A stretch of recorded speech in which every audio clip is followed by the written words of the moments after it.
ಅಂತಂದ್ರೆ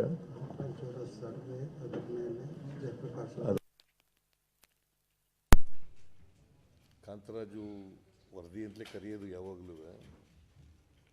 ಕಾಂತರಾಜ್ ಆದಮೇಲೆ ಜಯಪ್ರಕಾಶ್ ಹೆಗ್ಡೆಯವರು ಶಾಶ್ವತ ಹಿಂದುಳಿದ ಆಯೋಗದ ಅಧ್ಯಕ್ಷರಾಗಿದ್ದರು. ಅವರು ರಿಪೋರ್ಟ್ ಕೊಟ್ಟಿದ್ದರು, ಕಾಂತರಾಜ್ ವರದಿಗೂ ಕೂಡ ರಿಪೋರ್ಟ್ ಕೊಟ್ಟಿದ್ದರು. 2015ರಲ್ಲಿ ಸರ್ವೆ ಆದದ್ದು, 2015. ಸೊ 10 ವರ್ಷ ಆಗಿತ್ತು. ಈಗ 25ನೇ ಇಸ್ವಿ, 2025ನೇ ಇಸ್ವಿ. 25ನೇ ಇಸ್ವಿ ಅಲ್ಲ, 10 ವರ್ಷ ಆಗಿದೆ ಅಂಥೇಳಿ ನಾವು ಹೊಸ ಸರ್ವೆ ಮಾಡಬೇಕು ಅಂಥೇಳಿ ತೀರ್ಮಾನ ಮಾಡಿ ಅದನ್ನು ಶಾಶ್ವತ ಹಿಂದುಳಿದ ಆಯೋಗಕ್ಕೆ ವಹಿಸಿದ್ದೀವಿ. ನಿಮಗೆಲ್ಲ ಗೊತ್ತಿದೆ, ಸಮಾಜದಲ್ಲಿ ಅನೇಕ ಧರ್ಮಗಳಿದ್ದಾವೆ, ಅನೇಕ ಜಾತಿಗಳಿದ್ದಾವೆ. ನಮ್ಮಲ್ಲಿ ವೈರುಧ್ಯತೆ ಇದೆ, ಸಮಾಜದಲ್ಲಿ ವೈರುಧ್ಯತೆ ಇದೆ, ಮತ್ತು ಅಸಮಾನತೆ ಇದೆ. ವೈರುಧ್ಯತೆಯಿಂದ ಅಸಮಾನತೆ ಇದೆ. ನಾವು ಸಂವಿಧಾನ ಕೂಡ ಭಾಳ ಸ್ಪಷ್ಟವಾಗಿ ಹೇಳ್ತದೆ, ಎಲ್ರಿಗೂ ಸಮಾನ ಅವಕಾಶಗಳನ್ನ ಕೊಡಬೇಕು.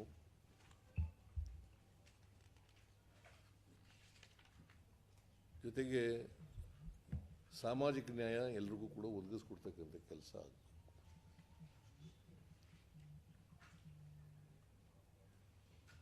ಇದನ್ನು ಮಾಡಬೇಕಾದ್ರೆ, ಈ ಅಸಮಾನತೆ ತೊಲಗಿಸ್ಬೇಕಾದ್ರೆ, ಬಾಬಾ ಸಾಹೇಬ್ ಅಂಬೇಡ್ಕರ್ ಅವರು ಕೂಡ ಹೇಳಿದ್ದಾರೆ. ನಾವು 1950, ನೀವೆಲ್ಲ ಓದಿದ್ದೀರೇನೋ ಗೊತ್ತಿಲ್ಲ, ನೀವೆಲ್ಲ ಓದಿದ್ದೀರೇನೋ ಗೊತ್ತಿಲ್ಲ, 1949 ನವೆಂಬರ್ 20ನೇ ತಾರೀಕು ಒಂದು ಭಾಷಣ ಮಾಡಿದ್ದಾರೆ ಕಾನ್ಸ್ಟಿಟ್ಯೂಂಟ್ ಅಸೆಂಬ್ಲಿನಲ್ಲಿ. ಏನು ಹೇಳಿದ್ದಾರೆ ಅಂತಂದರೆ, 1950 ಜನವರಿ 26ನೇ ತಾರೀಕು ಸಂವಿಧಾನ ಜಾರಿಗೆ ಬರ್ತದೆ. ಅವತ್ತು ಜಾರಿಗೆ ಬರುವಾಗ ನಾವು ವೈರುಧ್ಯತೆ ಇರ್ತಕ್ಕಂಥ ಸಮಾಜಕ್ಕೆ ಕಾಲಿಡ್ತಾ ಇದ್ದೀವಿ. ಆರ್ಥಿಕ ಅಸಮಾನತೆ ಇದೆ, ಸಾಮಾಜಿಕ ಅಸಮಾನತೆ ಇದೆ, ಶೈಕ್ಷಣಿಕ ಅಸಮಾನತೆ ಇದೆ, ರಾಜಕೀಯ ಅಸಮಾನತೆ ಇದೆ ಅಂತ ಹೇಳಿ ಅವತ್ತೇ ನಮಗೆ ಎಚ್ಚರಿಕೆಯ ಗಂಟೆಯನ್ನು ಬಾರಿಸಿದ್ದಾರೆ. 1949 ನವೆಂಬರ್ 25ನೇ ತಾರೀಕು. ಅದು ಒಂದು ಹಿಸ್ಟಾರಿಕಲ್ ಸ್ಪೀಚ್.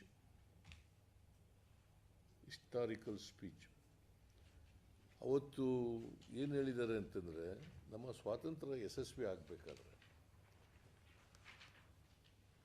ಈ ಪ್ರಜಾಪ್ರಭುತ್ವದ ಉಳಿಬೇಕಾದ್ರೆ,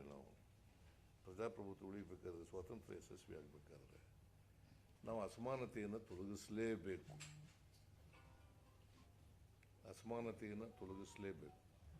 ಅಸಮಾನತೆ ಇದ್ದರೆ, ಅಸಮಾನತೆಯಿಂದ ನರಳ್ತಕ್ಕಂಥ ಜನ ಇದ್ದಾರಲ್ಲ, ಆ ಜನರು ಈ ಪ್ರಜಾಪ್ರಭುತ್ವದ ಸೌಧನೇ ಧ್ವಂಸ ಮಾಡಿಬಿಡ್ತಾರೆ. ಹುಷಾರಾಗಿರ್ಬೇಕು ನಾವು. ಸ್ವಾತಂತ್ರ್ಯದ ಸೌಧ ಇದೆಯಲ್ಲ, ಅದನ್ನೇ ಧ್ವಂಸ ಮಾಡ್ತಾರೆ, ಪ್ರಜಾಪ್ರಭುತ್ವದ ಸೌಧನೇ ಧ್ವಂಸ ಮಾಡಿಬಿಡ್ತಾರೆ. ಅದರಿಂದ ನಾವು ಸಮಾಜದಲ್ಲಿ ಭಾಳ ವರ್ಷ ಅಸಮಾನತೆ ಉಳಿಲಿಕ್ಕೆ ಅವಕಾಶ ಕೊಡಕೂಡದು. ಬಾಂಗ್ಲಾದೇಶ, ನೇಪಾಳನಲ್ಲಿ ಇದೇ ಆಗ್ತದೆ. ಅದಕ್ಕೆ ನಾವು ಸಮಾನತೆಯನ್ನು, ಸಮಾನ ಅವಕಾಶಗಳನ್ನು ಒದಗಿಸ್ಕೊಡ್ತಕ್ಕಂಥ, ಸಾಮಾಜಿಕ ನ್ಯಾಯ ಒದಗಿಸ್ಕೊಡ್ತಕ್ಕಂಥ ಕೆಲಸ ಮಾಡಬೇಕು. ಇದು ಮಾಡಲಿಕ್ಕೋಸ್ಕರ ನಮ್ಮ ಸಮಾಜದಲ್ಲಿ ಇರ್ತಕ್ಕಂಥ ಜನರಿದ್ದಾರಲ್ಲ, ಸುಮಾರು 7 ಕೋಟಿ, ಕರ್ನಾಟಕದಲ್ಲಿ 7 ಕೋಟಿ ಜನ ಇದ್ದಾರೆ. ಜನಸಂಖ್ಯೆ 7 ಕೋಟಿ ಜನಸಂಖ್ಯೆ ಇದೆ. ಸುಮಾರು 2 ಕೋಟಿಯಷ್ಟು ಕುಟುಂಬಗಳಿದ್ದಾವೆ.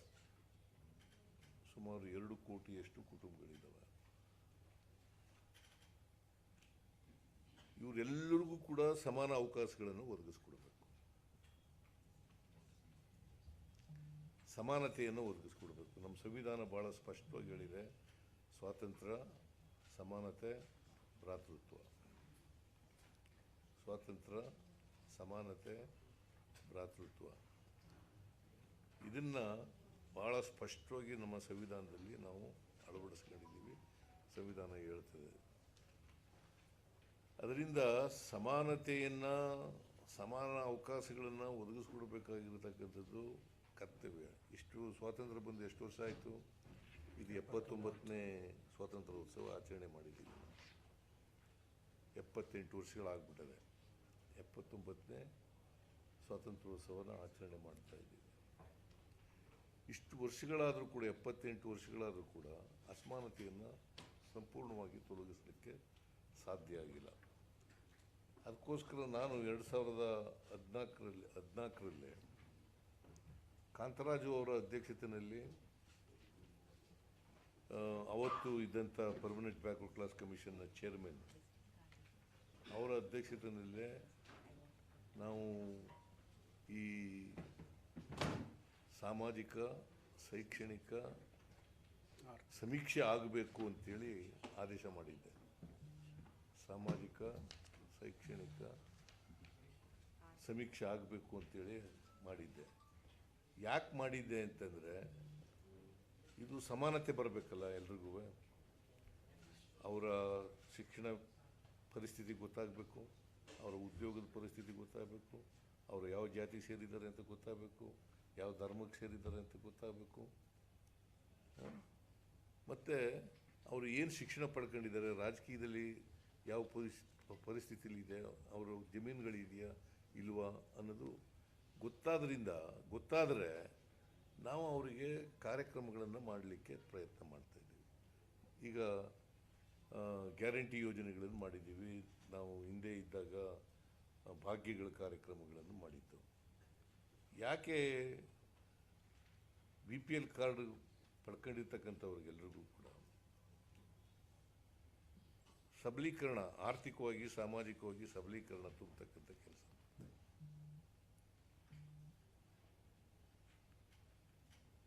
ಈ ಗ್ಯಾರಂಟಿ ಯೋಜನೆಗಳ ಮೂಲಕ ಅಸಮಾನತೆಯನ್ನು ಸ್ವಲ್ಪ ಮಟ್ಟಿಗೆ ಕಡಿಮೆ ಮಾಡಲಿಕ್ಕೆ ಪ್ರಯತ್ನ ಮಾಡ್ತಾ ಇದ್ದೀವಿ. ಮತ್ತು ಭಾಗ್ಯಗಳ ಕಾರ್ಯಕ್ರಮದ ಮೂಲಕ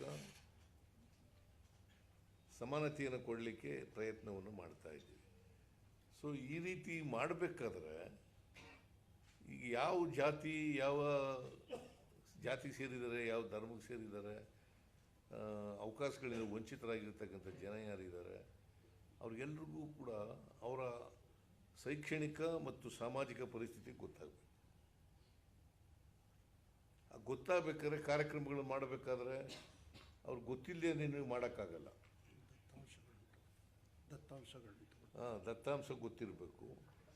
ಯಾವ ಜಾತಿ ಎಷ್ಟು ಜನ ಇದ್ದಾರೆ ಅಂತ ಗೊತ್ತಾಗಬೇಕು, ಅವರು ಯಾವ ಧರ್ಮಕ್ಕೆ ಸೇರಿದ್ದಾರೆ ಅಂತ ಗೊತ್ತಾಗಬೇಕು, ಅವರ ಸಾಮಾಜಿಕ ಪರಿಸ್ಥಿತಿ ಏನಿದೆ ಅಂತ ಗೊತ್ತಾಗಬೇಕು, ಅವರ ಶೈಕ್ಷಣಿಕ ಪರಿಸ್ಥಿತಿ ಏನಿದೆ ಅಂತ ಗೊತ್ತಾಗಬೇಕು, ಮತ್ತು ಅವರು ಉದ್ಯೋಗದಲ್ಲಿದ್ದಾರೋ ಇಲ್ವೋ, ಅವರು ವಿದ್ಯಾವಂತರಾಗಿದ್ದಾರೋ ಇಲ್ವೋ ಅಂತಕ್ಕಂಥದ್ದು ಕೂಡ ಗೊತ್ತಾಗಬೇಕು.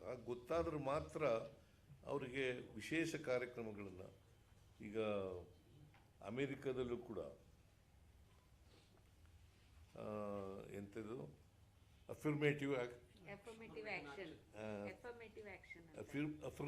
ಆ್ಯಕ್ಷನ್ ಅಂತೇಳಿ ಕರಿಯರ್ಗೆ ಇದೆ. ಅಲ್ಲಿ ಅಮೇರಿಕಾದಲ್ಲಿರ್ತಕ್ಕಂಥ ಬ್ಲ್ಯಾಕ್ ಪೀಪಲ್ ಇದ್ದಾರಲ್ಲ ಅವ್ರಿಗೆ ಇದೆ. ಸೊ ಈ ಅಫರ್ಮೇಟಿವ್ ಆ್ಯಕ್ಷನ್ ಯಾಕೆ ಅಲ್ಲಿ, ನಮ್ಮಲ್ಲಿ ರಿಸರ್ವೇಷನ್ ಅಂತ ಇದೆ, ಅಲ್ಲಿ ಅಫರ್ಮೇಟಿವ್ ಆ್ಯಕ್ಷನ್ ಅಂತ ಇದೆ, ನಮ್ಮಲ್ಲಿ ರಿಸರ್ವೇಷನ್ ಅಂತ ಇದೆ. ಕಾನೂನಾತ್ಮಕವಾಗಿ ನಮ್ಮ ಸಂವಿಧಾನ ಕೊಟ್ಟ ಹಕ್ಕು ಸರ್. Part 4ನಲ್ಲಿ directive. ಆಮೇಲೆ ನೀವು ಪಾಪ I don't know whether how many of you have read article 15 class 4, 16 class 4. ಅದನ್ನು ಓದಿದ್ರೆ ಗೊತ್ತಾಗುತ್ತೆ. ನಮಗೆ ವಿಶೇಷವಾಗಿ ಅವರಿಗೆ ಶಕ್ತಿ ತುಂಬತಕ್ಕಂಥ ಕೆಲಸವನ್ನು ಮಾಡಬೇಕು. ಅವ್ರ ಬಡತನ ಹೋಗ್ಬೇಕಾದ್ರೆ, ನಿರುದ್ಯೋಗ ಹೋಗ್ಬೇಕಾದ್ರೆ, ಅವರ ಅನಕ್ಷರತೆ ಹೋಗ್ಬೇಕಾದ್ರೆ, ಇವೆಲ್ಲ ಮಾಡಬೇಕಾದ್ರೆ ಈಗ ಆರ್ಟಿಕಲ್ 15 ಕ್ಲಾಸ್ 4, ಆರ್ಟಿಕಲ್ 16 ಕ್ಲಾಸ್ 4 ಇವು ಇದೆ. 4, 5, ಹಾಂ 16, 5, 16, 4, 5 ಹಾಂ 5 ಈಗ ಮಾಡಿದ್ದಾರೆ. 6 ಅದರ್ ಎಕನಾಮಿಕ್ ವೀಕರ್ ಸೆಕ್ಷನ್ ಅದು ಇತ್ತೀಚೆಗೆ ಮಾಡಿದ್ದಾರೆ. ಇತ್ತೀಚೆಗೆ ಮಾಡಿ. ಸೊ ಅದಕ್ಕೋಸ್ಕರ ನಾನು ಕಾಂತರಾಜ್ ಅವರ ಅಧ್ಯಕ್ಷತೆಯಲ್ಲಿ ಈ ಸಾಮಾಜಿಕ ಶೈಕ್ಷಣಿಕ ಸರ್ವೆ ಮಾಡಬೇಕು ಅಂತೇಳಿ ವಹಿಸಿದ್ದೆ. ಅವರು ಸರ್ವೆ ಮಾಡಿ 2015 ಅದರಿಂದ 10 ವರ್ಷ ಆಗಿಬಿಟ್ಟದೆ ಅಂತೇಳಿ ಅದನ್ನು ನಾವು ಕನ್ಸಿಡರ್ ಮಾಡೋಕ್ಕಾಗಲಿಲ್ಲ.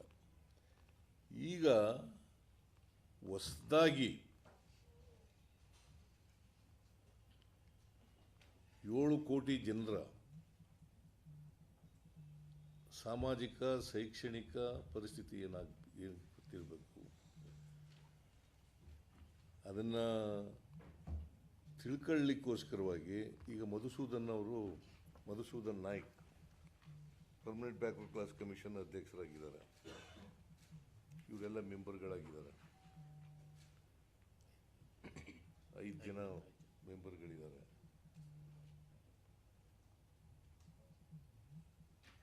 ಈ 5 ಜನ ಮೆಂಬರ್ಗಳು ಮತ್ತು permanent backward class commission secretary ಇದ್ದಾರೆ, ದಯಾನಂದ್ ಇದ್ದಾರೆ, ಮೆಂಬರ್ ಸೆಕ್ರೆಟರಿ. ಇಲ್ಲ ದಯಾನಂದ್ ಬಂದಿಲ್ವಾ? ಇಲ್ಲ, ಅವರೇನೋ ಪರ್ಸನಲ್ ಕನ್ವೀನಿಯನ್ಸ್ ಇದನ್ನು ಇವ್ರಿಗೆ ಆ ಜವಾಬ್ದಾರಿ ಕೊಟ್ಟಿದ್ದೀವಿ. ಮತ್ತು ಆದಷ್ಟು ಜಾಗ್ರತೆ ಸರ್ವೆ ಮಾಡಿ ರಿಪೋರ್ಟ್ ಕೊಡಬೇಕು ಸರ್ಕಾರಕ್ಕೆ ಅಂತ ಹೇಳಿದ್ದೀವಿ. ಆದಷ್ಟು ಜಾಗ್ರತೆ. ಅವರು ಕೂಡ ಹಿಂದುಳಿದ ಆಯೋಗದವರು. ನಾವು ಒಂದು ಅಂದಾಜಿನ ಪ್ರಕಾರ ಅದು ಡಿಸೆಂಬರ್ ಒಳಗಡೆ ವರದಿ ಕೊಡ್ತೀವಿ ಅಂತ ಹೇಳಿದ್ದಾರೆ.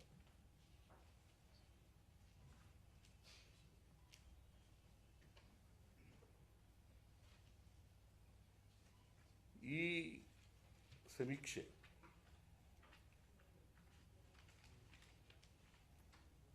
ಮಧುಸೂದನ್ ನಾಯ್ಕ್ ಅವರ ಅಧ್ಯಕ್ಷತೆಯಲ್ಲಿ ಇರ್ತಕ್ಕಂಥ ಹಿಂದುಳಿದ ಆಯೋಗ ಇವರು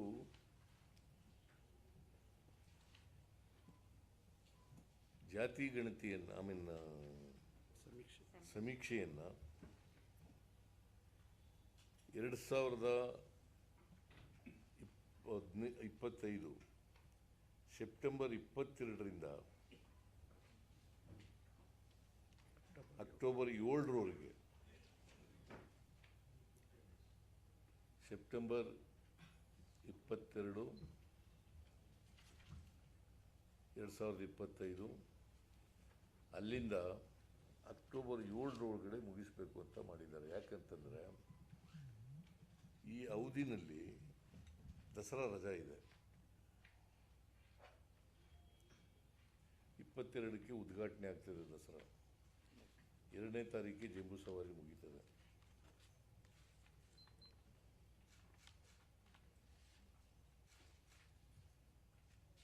ಟೀಚರ್ಸ್ಗಳನ್ನ ನಾವು ಉಪಯೋಗಿಸ್ಕೊಂಡು ಸರ್ವೆಗೆ ಅವ್ರಿಗೆ ಜವಾಬ್ದಾರಿಯನ್ನು ಕೊಡಬೇಕು.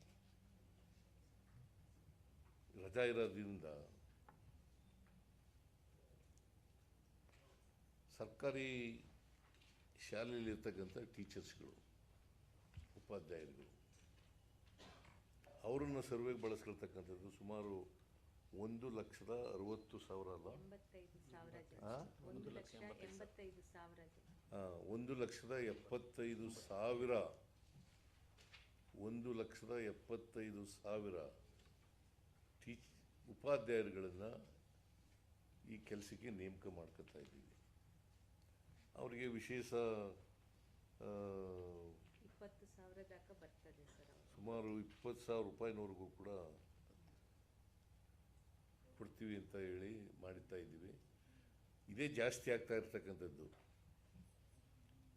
20,000 ಮಾಡ್ತಾ ಇದ್ದೀವಲ್ಲ, 1,75,000 ಟೀಚರ್ಸ್ಗಳಿಗೆ 25 ಕೋಟಿ ಅವರಿಗೆ ರೆಮ್ಯುನರೇಷನ್ 325 ಕೋಟಿ. ಅವ್ರಿಗೆ 325 ಕೋಟಿಯಷ್ಟು ರೆಮ್ಯುನರೇಷನ್ ಆಗುತ್ತೆ.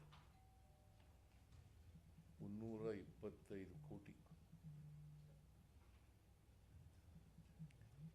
ಅದಕ್ಕೆ ಈಗ ನಾವು ತಾತ್ಕಾಲಿಕವಾಗಿ 348 ಅಲ್ಲ, 400 ಕೋಟಿ ಹೇಳಿ. 420 ಕೋಟಿ ಕೊಡ್ತೀವಿ ಅಂತ ಹೇಳಿದ್ದೀರಿ ಸರ್. 420 ಕೋಟಿ ನಾವು ಸಾಲದೆ ಹೋದ್ರೆ ಮತ್ತೆ ಕೊಡ್ತೀವಿ. ಮರುಸಮೀಕ್ಷೆಗೆ ಟೀಚರ್ಗಳದೇ 325 ಕೋಟಿ ಆಗುತ್ತೆ.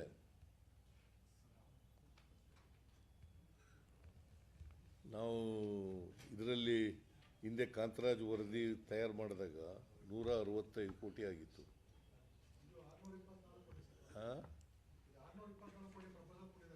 ಯಾರು? ಈಗ ನಾನು ಹೇಳ್ತಾ ಇರೋದು ಬರ್ಕಳಪ್ಪ ನೀನು. ಅವ್ರು ಕೊಟ್ಟಿರೋದು ಕೊಟ್ಟಷ್ಟೆಲ್ಲ ಬರೀ ಕೊಡೋಕ್ಕಾಗಲ್ಲ. ಈಗ 400 ಚಿಲ್ಲರೆ ಕೊಟ್ಟಿದ್ದೀವಿ, ಇನ್ನು ಉಳಿದ್ರೆ ಇನ್ನು ಬೇಕಾದರೆ ಕೊಡ್ತೀವಿ.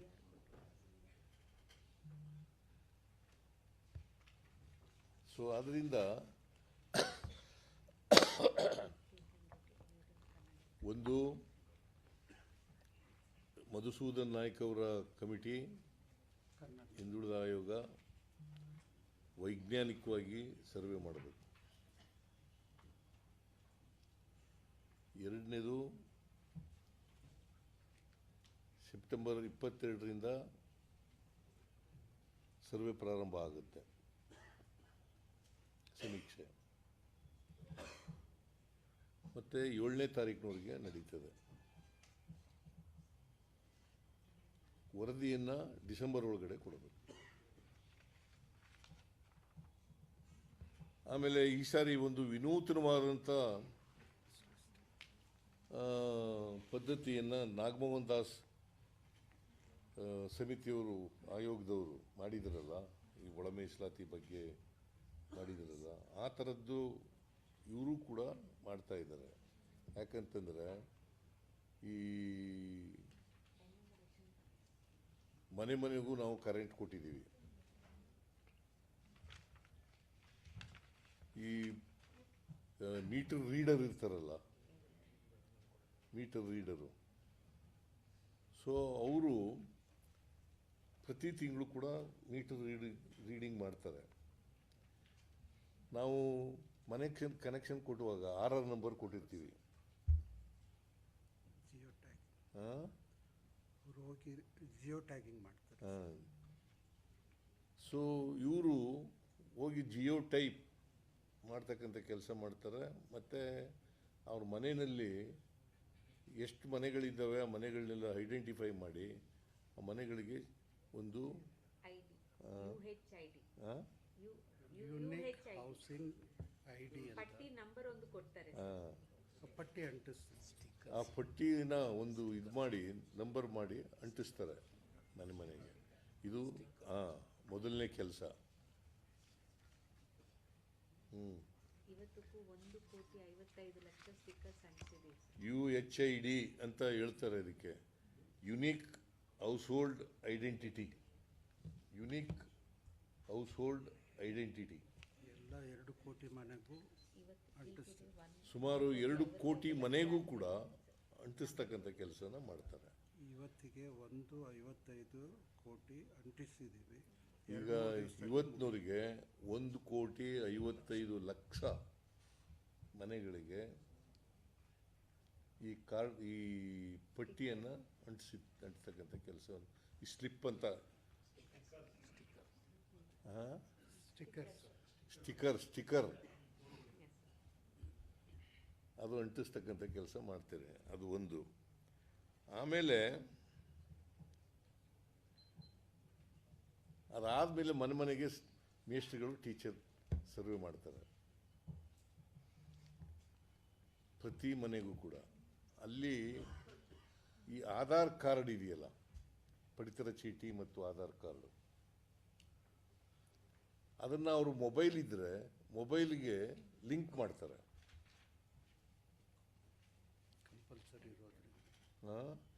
ಯಾರ್ಯಾರ ಹತ್ರ ಮೊಬೈಲ್ ಇದೆ ಅದಕ್ಕೆ ಲಿಂಕ್ ಮಾಡ್ತಕ್ಕಂಥ ಕೆಲಸವನ್ನು ಮಾಡ್ತಾರೆ. ಒಂದು ವೇಳೆ ಮೊಬೈಲ್ ಇಲ್ಲದೆ ಹೋದರೆ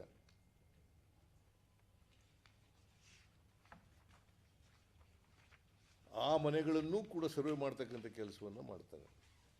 ಆ ವ್ಯಕ್ತಿಗಳದು ಮನೆಗಳದು ಸರ್ವೆ ಮಾಡ್ತಕ್ಕಂಥ ಕೆಲಸ ಮಾಡ್ತಾರೆ. ಒಟ್ಟಾರೆಯಾಗಿ ಸೈಂಟಿಫಿಕ್ ಆಗಿ ಆಗಬೇಕು, ಯಾರೂ ಕೂಡ ತಪ್ಪಿಸ್ಕೋಬಾರದು. ನನ್ನ ಮನವಿ ಏನಪ್ಪ ಅಂತಂದರೆ ಇದರಲ್ಲಿ ಪ್ರತಿಯೊಬ್ಬರು ಕೂಡ ಪಾಲ್ಗೊಳ್ಬೇಕು ಅಂತಕ್ಕಂಥದ್ದು ಮನವಿ. ಜೊತೆಗೆ 60 ಪ್ರಶ್ನೆಗಳನ್ನು ಕೇಳ್ತಾರೆ. ಕಾಂತರಾಜ್ ವರದಿ ಮತ್ತು 54 ಇತ್ತು, ಈಗ 6 ಜಾಸ್ತಿ ಮಾಡಿದ್ದಾರೆ, 6 ಪ್ರಶ್ನೆಗಳು ಜಾಸ್ತಿ ಮಾಡಿದ್ದಾರೆ. 60 ಪ್ರಶ್ನೆಗಳನ್ನು ಕೇಳ್ತಾರೆ. ನೀನು ಯಾವ ಧರ್ಮದವನು, ಯಾವ ಜಾತಿಯವನು, ನಿನ್ನ ಶೈಕ್ಷಣಿಕ ಪರಿಸ್ಥಿತಿ ಏನು, ನಿನ್ನ ಸಾಮಾಜಿಕ ಪರಿಸ್ಥಿತಿ ಏನು, ನಿನಗೆ ಉದ್ಯೋಗ ಇದೆಯಾ ಇಲ್ವಾ, ನಿನ್ನ ಜಮೀನುಗಳಿದೆಯಾ ಇಲ್ವಾ. ನೋಡಿ, ಇದು 60 ಪ್ರಶ್ನೆಗಳನ್ನು ಟೀಚರ್ಗಳು ಅವ್ರ ಮನೆಗಳಿಗೆ ಗಾಡಿದೇನ ಕಾರಿದೇನ ಮನೆ ಪ್ಲಾಟ್ ಇದಾವೆ ಹೋದಾಗ ಕೇಳ್ತಾರೆ. ಅದಕ್ಕೆ ನಾನು ಎಲ್ಲ ಜನರಲ್ಲಿ ಮನವಿ ಮಾಡೋದೇನಪ್ಪ ಅಂತಂದರೆ ತಪ್ಪದೇ ಇದರಲ್ಲಿ ಪಾಲ್ಗೊಳ್ಳಬೇಕು. ನಂಬರ್ 1. ನಂಬರ್ 2, ಈ 60 ಪ್ರಶ್ನೆಗಳಿದೆಯಾ ಕೇಳ್ತಾರಲ್ಲ ಅವಕ್ಕೆಲ್ಲ ಉತ್ತರ ಕೊಡಬೇಕು.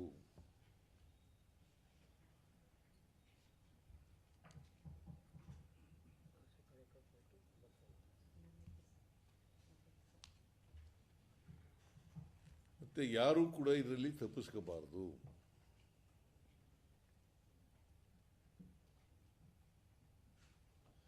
ಒಂದು ವೇಳೆ ನಿಮಗೆ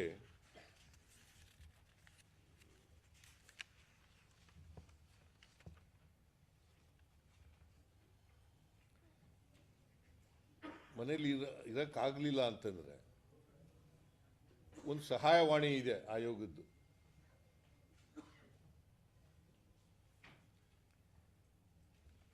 ಸಹಾಯವಾಣಿ ಸಂಖ್ಯೆ 80 50 77 0004. 80 50 77 304. ಇದು ಸಹಾಯವಾಣಿ ನಂಬರು.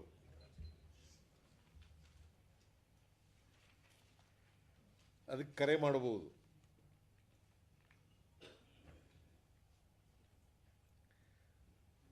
ಆಮೇಲೆ ವೆಬ್ಸೈಟ್ ಕೂಡ ಇದೆ. ವೆಬ್ಸೈಟ್ ವಿಳಾಸ ಏನಿದು, ಏನಮ್ಮ ಇದು?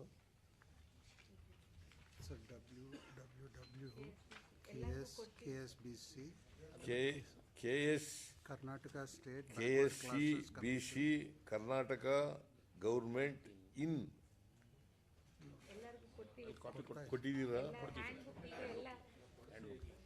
ಇದು ನೋಡ್ಕೊಳ್ಳಿ. ಇದು ನೀವು ನೋಡ್ಕೊಳ್ಳೋದಕ್ಕಿಂತ ಹೆಚ್ಚಾಗಿ ನೀವು ಬರೆದು ಜನರಿಗೆ ತಿಳಿಸಿ ಅಷ್ಟೇ. ಆನ್ಲೈನ್ ಇರ್ತದೆ, ಆನ್ಲೈನ್ ಎನ್ಯುಮರೇಷನ್ ಆನ್ಲೈನ್ ಮೂಲಕನೂ ಕೂಡ ಮಾಡ್ಬೋದು. ಒಂದು ನ್ಯೂಸ್ ಕರೆಂಟ್ ವಿದ್ಯುತ್ ಅವರು ಮನೆ ಮನೆಗೆ ಹೋಗಿ ಸ್ಟಿಕ್ಕರ್ ಅಂಟಿಸ್ತಾರೆ RR ನಂಬರ್ ತಗೊಂಡು. ಆಮೇಲೆ ಆಶಾಕರ್ತರು ಮನೆ ಮನೆಗೆ ಹೋಗಿ, ಆಮೇಲೆ ಆಶಾ ಕಾರ್ಯಕರ್ತರು ಇದು ಮೊದಲೇ ಟೀಚರ್ಸ್ಗಳು ಹೋಗೋಕ್ಕಿಂತ ಮುಂಚಿತವಾಗಿ 3 ದಿವಸ ಮುಂಚೆ 3 ದಿನ ಮುಂಚಿತವಾಗಿ ಹೋಗಿ ಆಶಾ ಕಾರ್ಯಕರ್ತರು ಎಲ್ಲರ ಮನೆಗಳಿಗೆ ಹೋಗಿ ನಾಳೆ 60 ನಾಳೆಯಿಂದ ಆ ನಮೂನೆ ಕೊಡ್ತಾರೆ. ಇದನ್ನ ಕೊಡ್ತಾರೆ. ಈ ನಮೂನೆಯನ್ನು ಕೊಟ್ಬಿಡ್ತಾರೆ ಅವ್ರಿಗೆ ಮುಂಚಿತವಾಗಿ. ಯಾಕಂತಂದರೆ ಓದ್ಕೊಂಡಿರಲಿ ಅಂತ, ಅವ್ರಿಗೆ ಗೊತ್ತಾಗಿ ಮಾಹಿತಿ ಗೊತ್ತಿರಲಿ ಅಂತ. ಅವನ್ನೆಲ್ಲ ಕೊಟ್ಟು ಎಲ್ಲರಿಗೂ ಈ ಕಡೆ ಕೊಡಿ ನೀವು. ಹಾಂ, ಪ್ರೆಸ್ ಮೀಟ್ ಕೊಟ್ಟರೆ ಅನುಕೂಲ ಆಗುತ್ತೆ. ಇದು ಟೀಚರ್ಗಳು ಹೋದಾಗ ಮನೆಗೆ ಉತ್ತರ ಕೊಡಲಿಕ್ಕೆ ಅನುಕೂಲ ಆಗುತ್ತೆ. ಕೊಡ್ತೀವಿ ಎಲ್ಲರಿಗೂ ಕೊಡ್ತೀವಿ ಎಲ್ಲರಿಗೂ ಕಾಪಿ. ಆಶಾ ಕಾರ್ಯಕರ್ತರು ಸಾಹೇಬ್ರ ಕ್ವಶನ್ ಮುಂಚಿತವಾಗಿಯೇ, ಟೀಚರ್ಗಳು ಹೋಗೋದಕ್ಕಿಂತ ಮುಂಚಿತವಾಗಿಯೇ ಮನೆಗೆ ಹೋಗಿ ಈ ನಮೂನೆಗಳನ್ನು ಕೊಡ್ತಾರೆ. ಅವರು ಓದಕ್ಕೆ ಬರೋರು ಅದು ಓದ್ಕೋಬೋದು, ಓದಕ್ಕೆ ಬರದೇ ಇದ್ದವರು ಬೇರೆಯವ್ರ ಮೂಲಕ ಓದ್ಕೊಂಡು ತಿಳ್ಕೊಳ್ತಕ್ಕಂಥ ಕೆಲಸ ಮಾಡಬೇಕು. ಒಟ್ಟಾರೆಯಾಗಿ ದೇ ಮಸ್ಟ್ ಬಿ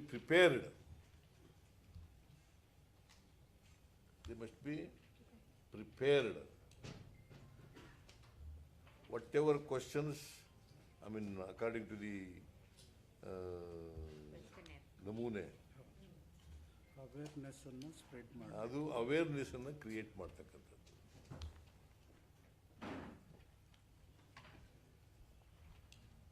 ಸೊ ಇಷ್ಟೆಲ್ಲ ಕ್ರಮಗಳನ್ನು ತಗೊಳ್ತಾ ಇರೋದು ಯಾಕೆ ಅಂತಂತಂದರೆ ಯಾರು ಕೂಡ ತಪ್ಪಿಸ್ಕೋಬಾರ್ದು.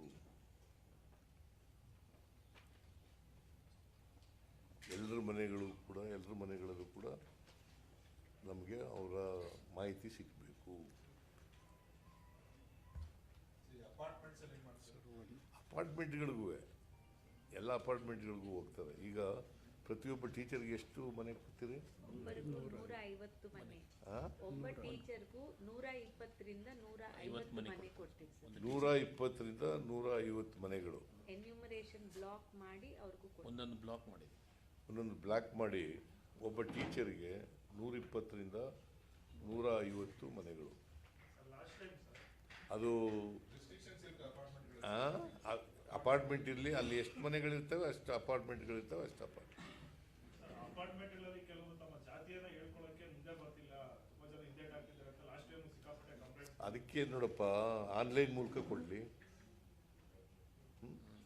ನೀವು ಜಾತಿ ಹೇಳ್ಕೊಳಕ್ಕಾಗಲ್ಲ ತಾನೇ ಟೀಚರ್, ಬೇರೆ ದಾರಿ ಇದೆಯಲ್ಲ. ಆನ್ಲೈನ್ ಬಹಿರಂಗಪಡಿಸ್ಕೊಳ್ಳೋಕೆ ಮುಂದೆ ಬರ್ತಿಲ್ಲ, ಅವ್ರ ಜಾತಿನ ಬಹಿರಂಗಪಡಿಸ್ಕೊಳ್ಳೋದಕ್ಕೆ ಮುಂದೆ ಬರ್ತಿಲ್ಲ. ನೋಡಿ, ಈಗ ನಾಗಮೋಹನ್ ದಾಸ್ ಒಳ ಜಾತಿ ಆಗಿದೆ, ಒಳ ಮೀಸಲು ಆಗಿದೆ. ಹಾಗೆ ಎಷ್ಟು ಪರ್ಸೆಂಟ್ ಆಗಿದೆ? 93% ಆಗಿದೆ. 100% ಮಾಡಬೇಕು ಅಂತಕ್ಕಂಥದ್ದು ನಮ್ಮ ಉದ್ದೇಶ. ಈಗ ಅದಕ್ಕೆ ಯಾರಿಗೆ ಜಾತಿ ಹೇಳ್ಕೊಳ್ಳೋಕ್ಕೆ ಕಷ್ಟ ಆಗ್ತದೆ ಅಥವಾ ಟೀಚರ್ಗಳು ಹೋದಾಗ ಸಿಗೋದಿಲ್ಲ, ಅವರು ಸಹಾಯವಾಣಿ ಮೂಲಕ ಕರೆ ಮಾಡಿ ಹೇಳ್ಬೋದು. ನಂಬರ್ 1. ನಂಬರ್ 2, ಆನ್ಲೈನ್ ಮೂಲಕ ಕೊಡಲಿಕ್ಕೆ ಅವಕಾಶ ಇದೆ. 3ನೇದು ಪಬ್ಲಿಕ್ನಲ್ಲಿ ಮಾಡೋದು ಸರ್, ಮನೆ ಒಳಗೆ. ಆಮೇಲೆ ಇದು ಮನೇಲಿ ಮಾಡೋದಲ್ವಾ, ಎಲ್ಲರಿಗೂ ಮಾಡ್ತಾ ಇದ್ದ ಕಾರಣ ಅದು ಒಬ್ಬರ ಮನೆ. ಹಾಗಾದರೆ ಈ ಜಾತಿ ಗಣತಿ ಮಾಡ್ತಾ ಇದ್ದಾರೆ ಈಗ ಕೇಂದ್ರ ಸರ್ಕಾರದವರು, ಅವ್ರು ಹೆಂಗೆ ಮಾಡ್ತಾರೆ? ಅದೇನಪ್ಪ, ಟೀಚರ್ಸ್ ಬಂದವಾಗ ಅವರಿಗೆ ಒಂದು ಸ್ವಲ್ಪ ಗೌರವದಿಂದ ಕೂಡಿಸಿ ಅವ್ರಿಗೆ ನೀರು ಕೊಟ್ಟು ಅವರಿಗೆ ನಿಧಾನವಾಗಿ ಕೂತ್ಕೊಂಡು ಅವರಿಗೆ ತಾಳ್ಮೆಯಿಂದ ಕುಳಿಸ್ಕೊಂಡು ಅವ್ರನ್ನ ವಿಶ್ವಾಸ ತಗೊಂಡು ಎಲ್ಲ ಕೇಳಿ ಪ್ರಯತ್ನವನ್ನು ಮಾಡ್ತಾರೆ. ಗೊತ್ತಾಯ್ತಾ? ಟೀಚರ್ಗಳಿಗೆ ಟ್ರೈನಿಂಗ್ ಕೊಡ್ತಾರೆ. ಟ್ರೈನಿಂಗ್ ಆ್ಯಪ್, ಟೀಚರ್ಸ್ ಟ್ರೈನಿಂಗ್ ಮಾಡಲಿಕ್ಕೆ ಆ್ಯಪ್ ಮಾಡಿದ್ದೀವಿ ಸರ್. ತಮಗೀಗ ತೋರಿಸ್ತೀವಿ, ತಮ್ಮಿಂದ ಅದು ಲಾಂಚ್ ಮಾಡಿದರೆ ಟೀಚರ್ಸ್ ಟ್ರೈನಿಂಗು ಮಾಡಿ ಅವ್ರಿಗೆ ಹೇಗೆ ನಿಮ್ಮ ಕ್ವಶನ್ ಕೇಳಬೇಕು, ಹೇಗೆ ಉತ್ತರ ಪಡ್ಕೊಳ್ಬೇಕು, ಹೇಗೆ ಮಾಹಿತಿ ಕಲೆಕ್ಟ್ ಮಾಡಬೇಕು, ಅದ್ರ ಬಗ್ಗೆ ಒಂದು ಬಾಟ್ ಮಾಡಿದ್ದೀವಿ ಸರ್. ತಮಗೂ ತೋರಿಸ್ತೀವಿ ಸರ್. ಈಗ ಪ್ರಶ್ನೋತ್ತರ ಇರುತ್ತೆ, ಅಲ್ಲಿ ಅವ್ರ ಜಾತಿ ಮೆನ್ಷನ್ ಮಾಡಲ್ಲ ಅಂತ ಅನ್ಕೊಳ್ಳಿ, ಅಲ್ಲಿಂದಲೂ ಮಾಡಿದ್ರೆ ಡೂಪ್ಲಿಕೇಟ್ ಆಗಲ್ಲ, ಆಕ್ಸೆಸ್ ಇರುತ್ತಾ? ಹೆಂಗೆ ನಿಮ್ಮ ಮನೆಗೆ ಬಂದಿರ್ತಾರೆ ನೀನು ಅಂತ ಇರ್ತೀಯ, ನೀನು ನಿನ್ನ ಜಾತಿ ಹೇಳಕ್ಕೆ ಹೋಗಲ್ಲ ಇದರಲ್ಲಿ. ಆನ್ಲೈನ್ ಮೂಲಕ ಹೇಳು. ಡೂಪ್ಲಿಕೇಟ್ ಹೆಂಗಾಗುತ್ತೆ? ಈ ನಂಬರ್ ಇಲ್ಲ ಇಲ್ಲ ಇಲ್ಲ ಇಲ್ಲ ನಂಬರ್ ಒಂದ್ಸರಿ ಆನ್ಲೈನ್ ಉಪಯೋಗಿಸಿದ ಮೇಲೆ ಮತ್ತೆ ಡೂಪ್ಲಿಕೇಟ್ ಮಾಡಿ ಡೂಪ್ಲಿಕೇಟ್ ಆಗಲ್ಲ. ಐಟಿ ಕ್ರೌಡ್ ಜಾಸ್ತಿ ಮೈಗ್ರೇಷನ್ ಪಾಪ್ಯುಲೇಷನ್ ಇರುತ್ತೆ. ಅವ್ರು ನಾರ್ತ್ ಇಂಡಿಯಲ್ಲಿ ಬೇರೆ ಜಾತಿ ಇರುತ್ತೆ, ನಮ್ಗಲ್ಲಿ ಮೆನ್ಷನ್ ಆಗಿರಲ್ಲ. ಅವ್ರು ಆ ಕ್ರೌಡಿಗೆ ಏನ್ ಮಾಡ್ತೀರಿ? ಯಾವುದು? ಮೈಗ್ರೇಟಿಂಗ್ ಕ್ರೌಡ್ ಜಾಸ್ತಿ ಇರುತ್ತೆ, ಬೆಂಗಳೂರಿಗೆ ಬರೋ ಜಾಸ್ತಿ ಇಲ್ಲ. ಇಲ್ಲಿಗೆ whether they are migrated or not. Others option ಇದೆ, ಅಲ್ಲಿ ಮೆನ್ಷನ್ ಮಾಡಿ. ಅಲ್ಲಿ ನಿಮ್ಮ ಜಾತಿ ಹೇಳೋಕ್ಕೇನಪ್ಪ, ನಿಮ್ಮ ಪರಿಸ್ಥಿತಿ ಹೇಳೋಕ್ಕೆ ಹೇಳುವಂತೆ. ನಿಮ್ಮ ಸಾಮಾಜಿಕ ಪರಿಸ್ಥಿತಿ ಏನು, ಆರ್ಥಿಕ ಪರಿಸ್ಥಿತಿ ಏನು, ಶೈಕ್ಷಣಿಕ ಪರಿಸ್ಥಿತಿ ಏನು, ಔದ್ಯೋಗಿಕ ಪರಿಸ್ಥಿತಿ ಏನು, ನಿಮ್ಮ ನಿಮ್ಮ ಇದು ಸಾಮಾಜಿಕವಾಗಿ ಹೇಳೋಕ್ಕೆ ಏನು ಕಷ್ಟ ನಿಮಗೆ? ಹೊರ ರಾಜ್ಯಗಳವರು ಅವರ ಜಾತಿಗಳನ್ನು ನಮ್ಮ ಪಟ್ಟಿ ಸೇರಿಸಲಾಗಿದೆ ಅಂತ ಹೇಳಿ. ಇಲ್ಲ, Others others ಅಂತ ಕೊಟ್ಟಿದ್ದೀವಿ ಸರ್, ಎಂಟರ್ ಮಾಡಿ. ನೋಡಪ್ಪ, ಆಧಾರ್ ಕಾರ್ಡ್ ಇರ್ತದೆ ನಿನ್ನ ಹತ್ರ, ಅದರ್ಸ್ ಅಂತ. ಅದರ್ಸ್ ಅಂತ ಕಾಲಮ್ ಇದೆ ಸರ್, ಅದರಲ್ಲಿ ಹಾಕ್ಬಹುದು. ಅದು ಹಾಕ್ಬೋದು. ಸರ್ ಈಗ 16 ದಿವಸದಲ್ಲಿ ಮುಗಿಸಿ ಡಿಸೆಂಬರ್ ಒಳಗೆ ಎಕ್ಸ್ಟ್ರಾಪುಲೇಟ್ ಮಾಡಿ ಆಗುತ್ತೆ ಸರ್? ಆಗ್ಬೋದು. ಈಗ 15 ದಿನಗಳಲ್ಲಿ ಮುಗಿಸಿತ್ತು ಹಿಂದೆ ಕಾಂತರಾಜ್ ವರದಿ ಮಾಡಿದಾಗ 15 ದಿನದಲ್ಲೇ ಮುಗಿಸಿತ್ತು. ಈಗಲೂ 15 ದಿನದೊಳಗಡೆ ಮುಗಿಸ್ಲಿಕ್ಕೆ ಸಾಧ್ಯ ಇದೆ. ಸರ್ ಆ ಸಂದರ್ಭದಲ್ಲಿ ತುಂಬಾ ಜನ ಅದಕ್ಕೆ 120ರಿಂದ 150 ಮನೆಗಳು ಕೊಟ್ಟಿರೋದು ಒಬ್ಬೊಬ್ಬರಿಗೆ. ಸರ್ ಇಲ್ಲಿಗಲ್ ಕನೆಕ್ಷನ್ಸ್ ಇದ್ದಾರೆ. ಹಾಂ, ಆರಾಮ್ ನಂಬರ್ ತಗೊಂಡ್ರೆ ಇಲ್ಲಿಗಲ್ ಕನೆಕ್ಷನ್ ತಗೊಂಡು ಮನೆ ಇರ್ತಾರೆ, ಶೆಡ್ಗಳು ಇರ್ತಾರೆ. ಇಲ್ಲಿ ಅದಕ್ಕೆ ಬೇರೆ ಬೇರೆ ಮತ್ತೆ ದಾರಿಗಳಿದ್ದಾವಲ್ಲಪ್ಪ. ಅದು ಒಂದೇ ಉಪಯೋಗ ಮಾಡಲ್ಲ. ಅದೊಂದೇ ಉಪಯೋಗ ಅಲ್ಲ, ಡಾಟಾ ಇದೆ. ದಾರಿಗೆ ಬೇಕಾದಷ್ಟು 3-4 ದಾರಿಗಳಿದ್ದಾವಲ್ಲ. ತಾವು ಪರ್ಮಿಷನ್ ತೋರಿಸ್ತೀವಿ ಸರ್, ಯಾವ ರೀತಿ ಆದ್ಮೇಲೆ ಯಾವ ರೀತಿ ಮಾಡಿದ್ವಿ ಅಂತ ತೋರಿಸ್ತೀವಿ. ಸರ್ ಡಿಸೀಸ್ಗಳ ಬಗ್ಗೆ ಕಾಲಮಲ್ಲಿ ಇದೆ. ಕಾಯಿಲೆಗಳು ಡಿಸೀಸ್ಗಳ ಬಗ್ಗೆ ಒಂದು ಕಾಲಮಲ್ಲಿ ಡಿಸೀಸು ಕಾಲಮ್ಗಳಲ್ಲಿ ಕಾಯಿಲೆಗಳ ಬಗ್ಗೆ, ಕಾಯಿಲೆ ಅಂದ್ರೆ ಅನುವಂಶಿತ ಕಾಯಿಲೆಗಳ ಬಗ್ಗೆ ಅವರು ಸಾಂಪ್ರದಾಯಿಕ ವೃತ್ತಿ ಮಾಡಿರೋದ್ರಿಂದ ಏನಾದ್ರೂ ಕಾಯಿಲೆಗಳಿದ್ರೆ ಏನಾದ್ರು ಇದ್ರೆ ಅದ್ರ ಬಗ್ಗೆ ಗೊತ್ತಾಗ್ಲಿ ಅಂತ, ಏನಾದ್ರು ಕಾಯಿಲೆಗಳಿದ್ರೆ ಗೊತ್ತಾಗಲಿ. ಹೇಳ್ಬೋದು. It's all towards welfare measures. C, ಈಗ ನೀವು ಕಾಯಿಲೆ ಗೊತ್ತಾಗಬೇಕಲ್ಲ ನಮಗೆ. ನೀನು ಆರೋಗ್ಯವಾಗಿದೆಯಾ ಇಲ್ಲೋ ಅಂತ ಗೊತ್ತಾಗಬೇಕಲ್ಲ. ಸರ್ಕಾರಕ್ಕೆ ಅದರ ಅವಶ್ಯಕತೆ ಇದೆ ಸರ್. ನೆಸಿಟಿ ಏನಿದೆ ನಿನ್ನ ಪರಿಸ್ಥಿತಿ ಸಂಪೂರ್ಣವಾಗಿ ಗೊತ್ತಾಗಬೇಕು. ಸಾಮಾಜಿಕ ಪರಿಸ್ಥಿತಿ ಎಲ್ಲ ಗೊತ್ತಾಗಬೇಕು. Nothing will be possible. Sir ಇದು ಪ್ರೊಟೆಕ್ಟೆಡ್ ಇನ್ಫಾರ್ಮೇಶನ್, ಪಬ್ಲಿಕ್ಕಿಗೆ ಯಾರಿಗೂ ಹೋಗೋದಿಲ್ಲ. ಅಡ್ವಾನ್ಸ್ಡ್ ಸಿಸ್ಟಮ್ಗಳ ಪ್ರಕಾರನೇ ನಾಗಮೋಹನ್ ದಾಸ್ ಅವರು ಒಳಮೀಸಲಾತಿಗೆ ಸಂಬಂಧಿಸಿದಂಗೆ ಸಮೀಕ್ಷೆ ಮಾಡಿದ್ರು. ಆದರೆ ಗ್ರಾಮಾಂತರ ಪ್ರದೇಶದಲ್ಲಿ ಓಕೆ ಆಲ್ಮೋಸ್ಟ್ 95+ ಆಗಿದೆ. ಆದರೆ ಸಿಟಿ ಪರ್ಟಿಕ್ಯುಲರ್ಲಿ ಬೆಂಗಳೂರು ವ್ಯಾಪ್ತಿನಲ್ಲಿ ಅವರು 65% ದಾಟಕ್ಕಾಗಲಿಲ್ಲ. ಈಗ ಈ ಸಮೀಕ್ಷೆಗೆ ಏನಾದರೂ ವಿಶೇಷವಾಗಿ ಏನಾದರೂ ಕ್ರಮಗಳು ಆಗಿದೆಯಾ? ಅದಕ್ಕೆ ಮಾಡ್ತಾ ಇದ್ದೀವಲ್ಲ, ನಾಗಮೋಹನ್ ದಾಸು ಒಂದು ಇನ್ನು ಉಳಿದದು ಕೂಡ ನಮಗೆ ನಿಮ್ಮ ಆಧಾರ್ ಕಾರ್ಡ್ ಇದೆಯಾ ಇಲ್ವಾ ಅಂತಕ್ಕಂಥದ್ದು ಒಂದು ನೋಡ್ತಕ್ಕಂಥದ್ದು. ಆಮೇಲೆ ನಿಮ್ಮನ್ನು ಆಧಾರ್ ಕಾರ್ಡನ್ನು ಲಿಂಕ್ ಮಾಡ್ತಕ್ಕಂಥದ್ದು ಮೊಬೈಲಿಗೆ. ಮೊಬೈಲ್ ಇಲ್ಲದೇ ಇದ್ದವರಿಗೆ ಬೇರೆ ರೀತಿ ಮಾಡ್ತಕ್ಕಂಥದ್ದು ಕೂಡ ಮಾಡ್ತೀವಿ. ಸರ್ ಆಧಾರ್ ಕಾರ್ಡು, ಪಡಿತರ ಚೀಟಿ ಅಥವಾ ಯಾವುದು ಏನು RTC ನಂಬರು ಅಥವಾ ಏನಾದರೂ ಎಲ್ಲದೂ ಸೇರಿ ಕ್ರಾಸ್ ವೆರಿಫಿಕೇಶನ್ ಮಾಡಿಸೋದಕ್ಕೆ ಹಾಂ, ಆಧಾರ್ ಕಾರ್ಡು, ಮೊಬೈಲು ಅಥವಾ RTC, ಪಡಿತರ ಚೀಟಿ ಎಲ್ಲ ಲಿಂಕ್ ಮಾಡಿದ್ರೆ ಇದೆಲ್ಲ ವೆರಿಫೈ ಮಾಡಲಿಕ್ಕೆ ಈಸಿ ಆಗುತ್ತೆ ಸರ್. ಆಮೇಲೆ ಇಲ್ಲ ಸರ್, ಹಾಂ. ಅದೇನಿಲ್ಲ ಅದೇನಿಲ್ಲ. ಒಬ್ಬೊಬ್ಬರು ತಾಳೆ ಇವನು ಕೇಳ್ತಾವನೆ, ಆಮೇಲೆ ಕೂತ್ಕು ನೀನು. ಹಾಂ, ಸರ್ ವೀರಶೈವ ಲಿಂಗಾಯತರು ನಮ್ಮದು ಪ್ರತ್ಯೇಕವಾದ ಆ ಜಾತಿ ಈ ಜಾತಿ, ಆ ಧರ್ಮ ಈ ಧರ್ಮ ಅಂತಿಲ್ಲ. ಎಲ್ಲ ಜಾತಿಯವರು ಕೂಡ, ಎಲ್ಲ ಧರ್ಮದವರು ಕೂಡ, ಗೊತ್ತಾಯ್ತಾ, ಅವರು ಹೇಳ್ಬೇಕು, ಮಾಹಿತಿನ ಹೇಳ್ಬೇಕು. ಈಗ ನಿನಗೆ ಕಾರ್ಯಕ್ರಮ ಮಾಡಬೇಕಾದ್ರೆ ಅನ್ಲೆಸ್ ಯು ನೋ ದಿ ಅವರ ಪರಿಸ್ಥಿತಿ ಏನಿದೆ ಅಂತಕ್ಕಂಥದ್ದು ಗೊತ್ತಾಗಬೇಕಲ್ಲಪ್ಪ. ಆರ್ಥಿಕ ಪರಿಸ್ಥಿತಿ ಏನಿದೆ, ಸಾಮಾಜಿಕ ಪರಿಸ್ಥಿತಿ, what is the constitution says.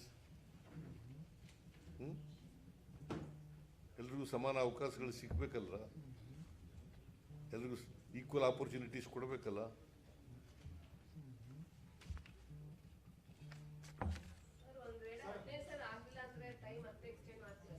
ಹಾಂ,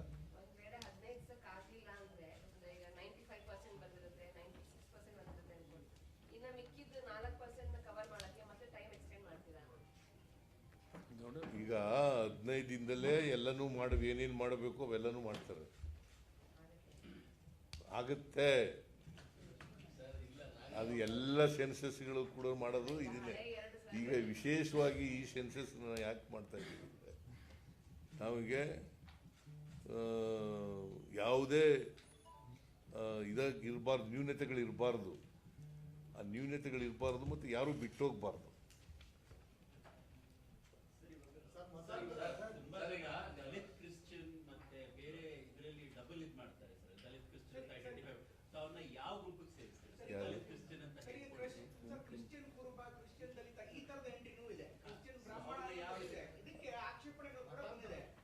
ಆಯೋಗ ಡಿಸೈಡ್ ಮತಾಂತರಾಗಿದ್ದವ್ರನ್ನ ಅದರ ಯಾವ ಸರ್ವೆ ಮುಗಿದ ಮೇಲೆ ಈಗ ಅದು ಏನೇನು ಬರುತ್ತೆ ನೀನು ಏನು ಬರೀತಾರೆ ಬರಲಿ, ದಿ ಆಯೋಗ commission will take a decision on that. Survey ಮುಗಿದ ಮೇಲೆ ಈಗ ಕ್ರಿಶ್ಚಿಯನ್ ಮಾಡಬಾರ್ದು ಅಂತ ಇದೆಯಾ? ಅಲ್ಲ ಕೇಳಪ್ಪ, ಇಲ್ಲಿ Christian they are also citizens of this country. ಅದು ಡಿಪೆಂಡಿಂಗ್ ಅಪಾನ್ ದಿ ಅವರು ಆಯೋಗದವರು ಇನ್ ದೇರ್ ಇದರಲ್ಲಿ ಡಿಸ್ಕ್ರಿಷನ್ನಲ್ಲಿ ಏನು ಮಾಡಬೇಕು ಅನ್ನೋದು ತೀರ್ಮಾನ ಮಾಡ್ತಾರೆ. ಇಲ್ಲಿ ಈಗ ಬರಲಿ ಬರ್ಸಿದ ಮೇಲೆ ಗೊತ್ತಾಗುತ್ತೆ ಸರ್. ಬರ್ಸಿದ ಮೇಲೆ ಗೊತ್ತಾಗುತ್ತೆ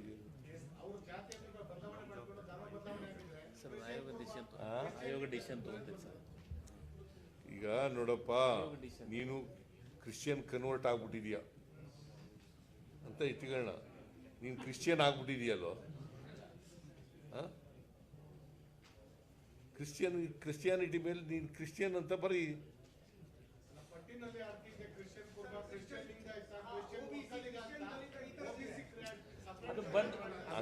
ಹಂಗ ಬರೆದ್ರೆ ಅವನು ಕ್ರಿಶ್ಚಿಯನ್ ಕುರುಬ ಅಂತ ಬರ್ಕೊಂಡ್ರೆ ಕ್ರಿಶ್ಚಿಯನ್ನೇ ಆಗಿರೋದು ಅವನು, ಕನ್ವರ್ಟೆಡ್ ಕ್ರಿಶ್ಚಿಯನ್. ಎಂದು ಅನಲೈಸ್ ಮಾಡಿ ಅವನ್ನೆಲ್ಲ ಅವೆಲ್ಲ ಗ್ರೂಪ್ ಮಾಡಿ ಅವ್ರನ್ನೂ ಕೂಡ ಬಿಡೋಕೆ ಪ್ರಶ್ನೆ ಇಲ್ಲ. ಎಲ್ಲರೂ ಈಗ ವೀರಶೈವ ಮತ್ತು ಲಿಂಗಾಯತಕ್ಕೆ ಪ್ರತ್ಯೇಕ ಧರ್ಮದ ಮಾನ್ಯತೆ ಸಿಕ್ಕಿಲ್ಲ. ಆದ್ರೆ ಮಹಾಸಭಾ ಮತ್ತು ಅವರೆಲ್ಲರೂ ಕೂಡ ಧರ್ಮದ ಕಾಲಂನಲ್ಲಿ ವೀರಶೈವ ಲಿಂಗಾಯತ ಅಂತ ಬರೆಸ್ಬೇಕು ಅಂತ ಅವರು ಸೇರಿದ್ದು ಬರ್ಸರ್ ನಮಗೆ.